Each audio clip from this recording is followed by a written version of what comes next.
그렇게 시끄럽던 부부가 어디 갔을까요? 적당히 해야 되는데 결국 꼬리가 길면 밟히는 것은 진리이죠. 이제 잡았으니 잘라야죠. 최근 그렇게 전속 카메라 기자 대동하고 다니면서 본인이 대통령인 것처럼 세상 시끄럽게 쏘다니던 김건희와 본인이 국힘당원인 것처럼 당무에 대놓고 개입하면서 아니라고 말만 앵무새처럼 반복하던 윤석열 대통령은 요즘은 해외라도 갔나 왜 이리 잠잠할까요? 그 이유가 이제 밝혀집니다. 올해 경제가 심각하게 안 좋은 것을 넘어서 바닥이 어딘지도 모르게 내려가고 있다는 사실은 다들 아시죠? 그래서 보수 지지층인 60대의 지지율 이탈이 심각한 상황입니다. 아무래도 지지율 폭락에 심각함을 느끼고 있어서인지 행보를 자중하고 있는 듯한데 사실 경제위기는 뉴스에서 말하는 내용보다도 훨씬 심각한 상황입니다. 작년 무역 적자가 60조 원을 넘어서면서 전 세계 무역 수지 순위가 194위를 했다고 하네요. 더 충격은 북한보다 우리가 더 낮은 순위인 것입니다. 하지만 이게 끝이 아닙니다.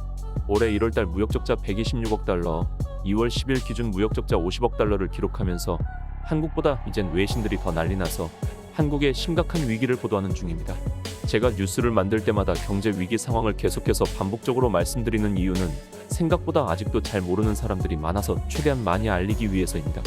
하지만 이런 상황에 대통령실은 뭐하고 있나요? 그렇지 않아도 최근 난방비 등 물가 상황에 대한 정부의 획기적인 대책이 발표됐었습니다. 그냥 안 쓰면 된다고 하네요. 정말 정책 일관성만큼은 확실한 정부입니다. 그리고 최근 윤석열 대통령이 심각한 사안이라고 직접 의견을 밝힌 사안이 있었습니다. 저는 드디어 경제에 대한 위기를 언급하나 싶었는데 괜한 기대였습니다. 알고 보니 검찰이 법원에 영장을 청구할 때 법원이 검찰에게 영장을 청구하는 이유에 대해 물어보는 것이 당연한 것인데 이제 묻지도 말라고 하네요. 물어보면 검찰 침해라고 불쾌하다는 의견을 냈다고 합니다. 경제에 대해서는 말도 없습니다.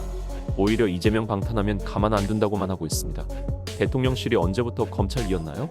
오직 검찰만 최고인 나라가 되는 것 같습니다. 검찰 눈에 거슬리면 법원도 야당 대표도 국민도 다 없애버리면 되는 나라가 되는 것 같습니다.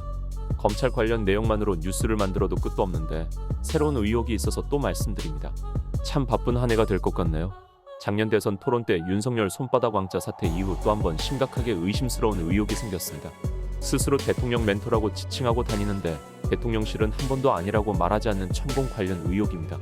다들 작년 대선 이후 상황 기억하실 것입니다. 청와대를 두고 왜 굳이 용산으로 갈까? 세금도 아까운데 진짜 납득이 안 됐지만 전 정권 흔적 지우기를 거창하게 하는 건가 하고 지켜봤습니다. 손에 있던 왕자는 생각도 안 하려고 했습니다. 근데 용산 이전도 천공 개입이라는 의혹이 나오면서 사태가 일파만파 커지고 있네요. 전 국방부 대변인의 발언으로 이 사건이 밝혀지게 되었고 관련자들에 대한 검찰의 수사가 시작되었는데 이것도 참 웃깁니다. 전 국방부 대변인에게 천공이 용산 관전에 와서 보고 갔다는 내용을 전한 사람은 잡아서 조사하고 의혹의 당사자인 천공에게는 수사도 하지 않고 있다는데 도대체 왜 이럴까요? 왜 대통령실은 천공 관련 얘기만 나오면 무마하기에 급급할까요? 천공이 2018년 8월에 용산이 힘쓰려면 용이 여의주 들고 와야 라고 강의에서 말을 했었습니다. 그리고 많은 언론이 이 내용을 보도했었는데 그 기사들이 곧 모두 사라졌습니다. 언론사에 문의해보니 외압은 아니라고 했다는데 참 이상한 생각이 들 수밖에 없네요. 천공의 발언과 윤 정부의 무리한 용산 이전 그리고 천공의 관저 출입에 대한 증언 이 세 가지가 과연 우연일까요? 우연이라면 참 공교롭네요. 아니라면 CCTV만 공개하면 끝날 문제인데 또 참 공교롭게 CCTV가 30일이 지나서 지워졌다고 하네요. 대통령 관저가 있는 곳에 CCTV인데 30일만 지나면 바로 영상을 삭제한다라. 살짝 안보에 걱정이 드는 것은 저만의 우려겠죠? 이런 수많은 의혹 덩어리들이 대통령실을 향하고 있는 상황이지만 해결 방법은 오직 압수수색과 정적 탄압 밖에 모르는 윤부부로서는 도저히 공개 행보를 할 수 없을 것 같습니다. 그리고 최근 조국 전 장관의 1심 판결과 곽상도 50억 무죄 판결 그리고 도이치 주가 조작 1심 재판의 결과에 대해서만 해도 분석해드릴 것이 너무 많은데 시간상 다음에 준비해서 올려드리겠습니다.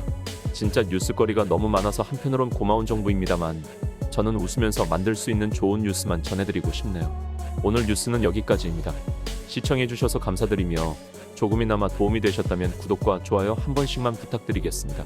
시청해주신 분들의 구독과 좋아요는 계속해서 뉴스를 만드는데 큰 격려와 힘이 됩니다. 감사합니다.